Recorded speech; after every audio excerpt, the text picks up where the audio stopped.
पहली नज़र में वह लड़का बिल्कुल साधारण लगा था, सांवला दुबला और आंखों में एक अजीब सी खामोशी। लेकिन जाने क्यों जैसे ही अनाया ने उसे देखा उसकी रीढ़ में सिहरन सी दौड़ गई। इस बच्चे में कुछ है जो बाकी में नहीं, उसने धीमे से सोचा। अनाथ आश्रम की अधीक्षिका बोली, मैडम इस बच्चे का कोई भी रिकॉर्ड नहीं मिला, नाम भी लड़के ने खुद रखा है आरव। आप चाहे तो किसी और बच्चे को देख सकती हैं। अनाया ने बिना सोचे कहा, नहीं मैं इसी को ले जाऊंगी।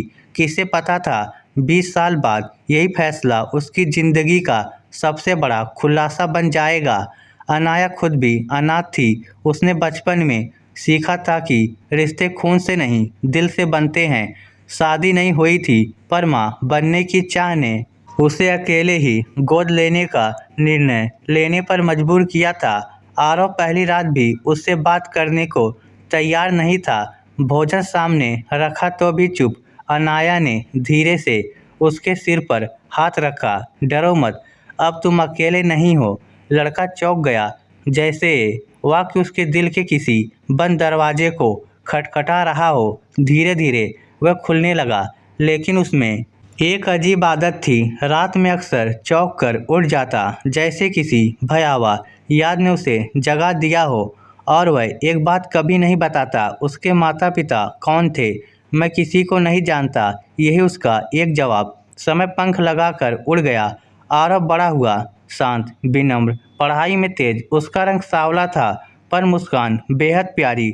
लोग उसे अनाया का सगा बेटा समझने लगे थे। एक दिन कॉलेज जाते वक्त उसने कहा, माँ एक दिन मैं आपको गर्व महसूस करवाऊंगा। और वह दिन सचमुच आया। 20 साल बाद आरव ने यूपीएससी पास कर ली। घर में जश्न था और अनाया की आंखों से खुशी के आंसू रुके नहीं। लेकिन उसी रात पहली बार उसने अनाया से पूछा, माँ अगर एक दिन आपको मेरे बारे में कुछ ऐसा पता चले जो आपको हिला दे तो आप क्या करेंगी। अनाया मुस्कुराई, बेटा तुम्हारा अतीत चाहे जो हो, तुम मेरा वर्तमान और भविष्य हो। आरव चुप हो गया। शायद वह उस रात खुद को रोक नहीं पा रहा था। किसी राज का बोझ उसके चेहरे पर साफ दिख रहा था। कुछ दिनों बाद एक सरकारी दस्तावेज की जरूरत पड़ी। आरव की पुराने अनाथ आश्रम वाली फाइल उठाते वक्त अनाया को नीचे एक और सीलबंद फाइल मिली जो उसने पहले कभी नहीं देखी थी। फाइल पर लिखा था, गोपनीय, केवल भविष्य में बच्चे को सौंपना। अनाया के हाथ कांपने लगे। उसने धीरे धीरे फाइल खोली। पहला पन्ना पढ़ते ही उसका दिल धड़कना भूल गया। शिशु का असली नाम आरव नहीं, अनंत मिश्रा। माता पिता अज्ञात नहीं बल्कि लापता घोषित। संदेह, बच्चे ने स्वयं को बचाने के लिए अपनी पहचान छुपाई। नीचे एक फोटो थी, 5 साल का छोटा आरव आंसू भरी आंखों के साथ। और एक पुलिस रिपोर्ट, बच्चा नदी के पास मिला था।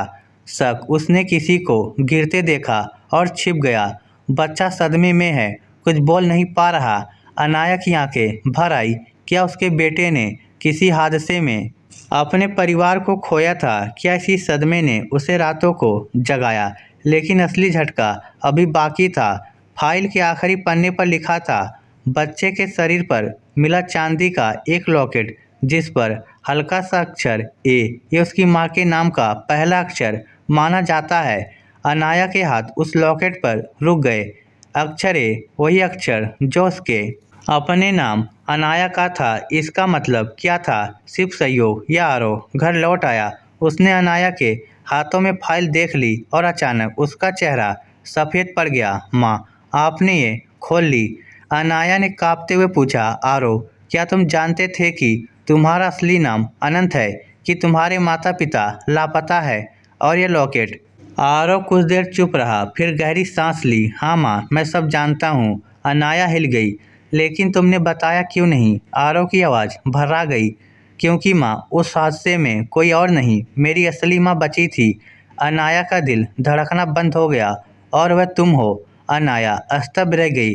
आरव ने बात जारी रखी। उसकी आंखें लाल हो चुकी थी। मैंने तुम्हें बचपन में देखा था माँ। हम नदी के किनारे थे। एक हादसा हुआ, नाव पलट गई।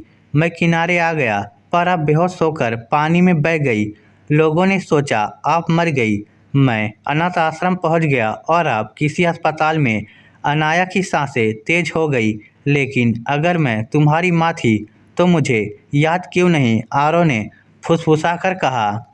क्योंकि आपकी याददाश्त उस हादसे में चली गई थी। वह आगे बोला, मैंने बड़े होने पर आपको खोजा। जब पता चला कि शहर में एक अनाथ महिला बच्चे को गोद ले रही है, मैंने सोचा अगर किस्मत फिर मिले तो। उसकी आवाज़ टूट गई और जब मैंने आपको अनाथ आश्रम में देखा, मैं पहचान गया माँ। हालांकि आपको मुझे पहचानते देर लगी, पर मेरे दिल ने तुरंत कह दिया यह मेरी माँ है। अनाया वहीं बैठ गई। सुन, आंसू बहते जा रहे थे पर शरीर हिल भी नहीं पा रहा था।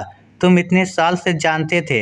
हाँ माँ, लेकिन मैंने सच इसलिए छुपाया क्योंकि मैं आपको फिर से खोने से डरता था। मैं ये रिश्ता पहचान पर नहीं, प्यार से बनाना चाहता था। अनाया ने उसे जोर से गले लगा लिया, इतना कसकर जैसे 20 साल की जुदाई मिटानी हो। बेटा, मैंने तुम्हें खोकर ही सारी जिंदगी काट दी और तुमने मुझे बिना बताए फिर से मेरा ही बच्चा बनकर मेरी जिंदगी भर दी। दोनों रोते रहे, जैसे टूटे हुए दिल जोड़ने का सबसे पवित्र तरीका हो। आरव ने उसके आंसू पोंछकर कहा, अब मैं आपको कभी अकेला नहीं छोड़ूंगा माँ। आपने मुझे दूसरी बार जन्म दिया है। अनाया मुस्कुराई, और तुमने मुझे मेरी पहचान वापस दे दी। मेरे अनंत कहते हैं अनाथ उन बच्चों को कहते हैं जिनके माता पिता नहीं होते। पर सच तो यह है कि कभी कभी माता पिता भी अपनी ही औलाद के बिना अनाथ हो जाते हैं। अब अनंत ने 20 साल में खोया रिश्ता वापस पा लिया था। खून का रिश्ता नहीं, बल्कि किस्मत का सबसे सुंदर चमत्कार उन्हें जोड़ चुका था। और इस बार किसी भी हादसे, किसी भी दूरी, किसी भी अंधेरे में वो एक दूसरे का हाथ नहीं छोड़ने वाले थे। इस स्टोरी को लेकर आपकी क्या राय है? नीचे कमेंट करके हमें ज़रूर बताइएगा। धन्यवाद।